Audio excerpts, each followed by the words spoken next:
Yeah! What's up, partner? This your boy Uncle GHP, aka Gamer House Pro, and today what I want to do for y'all is I want to give y'all 5 things y'all probably didn't know about wrestling. So without further ado, let's get this thing started, partner. Alright, man, so number 1, we got Randy Orton. Randy Orton has had a lot of tattoos removed. From all reports, Randy Orton has spent a significant proportion of his recent time off recuperating from shoulder injury, invested in new tattoos. Of course, there's no word on the nature of that ink. He's had both arm sleeves for a while now, but his back was more or less a blank canvas. However, 2 older pieces he's thought better of and had removed over the years have been his USMC tattoo, which he had covered after his bad conduct discharge from the USMC, that's the Marines, and the his and hers piece he shared with his now ex-wife Samantha, which he had lasered off. He's since had an all-new his and hers ink with his new wife Kimberly. Let's hope this one stay on there.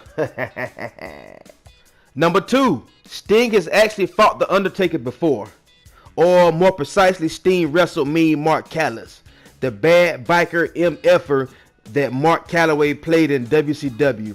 The match occurred in September 1990, short before Calloway jumped ship to the competition and was handed the gimmick that would make him world famous, the Undertaker, pretty much. Taking place at the Greensboro Coliseum in North Carolina, the match was well received enough that it was due to be repeated at another house show on the Loop. By then it was too late and Mean Mark was on his way out to the WWE. Alright, man, number 3, Lana and Dolph Ziggler's kiss. The most viewed YouTube clip from the WWE channel back in 2015 was, wait for it, the clip from Raw on May 18th when Lana kissed Dolph Ziggler, also known as the beginning of the worst angle of last year. To date, it was nearly 20 million views, beating July's incredible Undertaker Lesnar pull-apart brawl into second place by a staggering 3 million views. It's strange to see the crowd chanting one more time for the start of an angle like that. Only a few short weeks later, they will be booing them out of the building. Man, that's crazy, but that's a lot of views. Man, number 4, Pedro Morales is the only living person to no-show their Hall of Fame induction. What in the world? I ain't know that.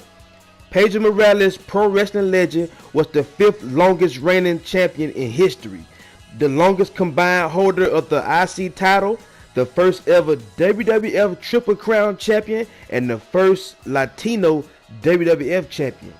95 was the year that he didn't show up for his induction. There's little indication of any heat involved between the parties, but Morales was doing some Spanish language commentary for WCW around the mid-90s. The Hall of Fame was presented as such a big deal back in those days, and it may have been that he considered that he had a conflict of interest and didn't think it was worth pushing it with WCW bosses. Well, that's understandable.